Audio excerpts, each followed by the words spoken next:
Noong Hulyo 2010, si LeBron James ang pinakamalaking superstar sa Cleveland, ang mukha ng Cavaliers, at ang bayani ng lahat sa kanilang bayan. Ngunit walang nakakita sa paraan ng paggulat niya sa sarili niyang lungsod noong tag-init na iyon. Nagdesisyon si LeBron na i-anunsyo ang paglipat niya ng koponan sa isang buong oras na ESPN special na tinawag na The Decision.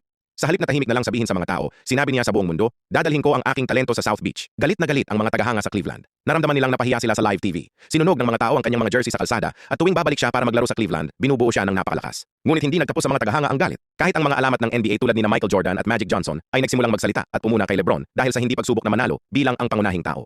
Ang mismong may-ari ng koponan sa Cleveland na si Dan Gilbert ay naglabas ng galit na bukas na liham na nag-aakusa kay LeBron at tinawag siyang makasarili. Sa puntong ito, si LeBron marahil ang pinakinabuhayang tao sa Cleveland at isa sa pinakakontrobersyal na atleta sa Amerika. Ngunit ang nangyari pagkalipas ng ilang taon ay pinalitan ang buong kwento. Noong 2014, pagkatapos ng ilang matagumpay na taon sa Miami, inihayag ni LeBron na babalik siya sa Cleveland. Sa pagkakataong ito, walang TV special, isang maikli at taus-pusong artikulo lamang tungkol sa kagustuhang magbigay ng kampyonato sa kanyang bayan. Agad na nagbago ang pakiramdam ng mga tao. May ilang tagahanga na nag-alinlangan, ngunit karamihan ay nakakita na talagang may malasakit siya sa lungsod. Ngunit kahit noon, may isa pa ring malaking tanong ang itinatanong ng lahat. Kaya ni LeBron natuparin ang kanyang pangako? Noong 2015, pinangunahan ni LeBron ang Cavs patungong finals, ngunit natalo sila sa Warriors. At pagkatapos noong 2016, napakasengguwahe ng NBA kung saan ang Warriors ang may pinakamagandang regular season kailanman at ang San Antonio Spurs ang pinakamagandang pangalawang seed sa kasaysayan ng NBA na may kahangahangang 67-15 na record. Marami ang nag-aalinlangan sa tsansa ng Cleveland sa taong iyon, ngunit pinangunahan ni LeBron ang Cavs sa kanilang pinakaunang titulo sa NBA kailanman na nagtapos sa 52 taong pagkauhaw sa kampyonato ng lungsod. Ang kampyonatong iyon ay hindi lamang nagbago sa kanyang relasyon sa mga tagahanga.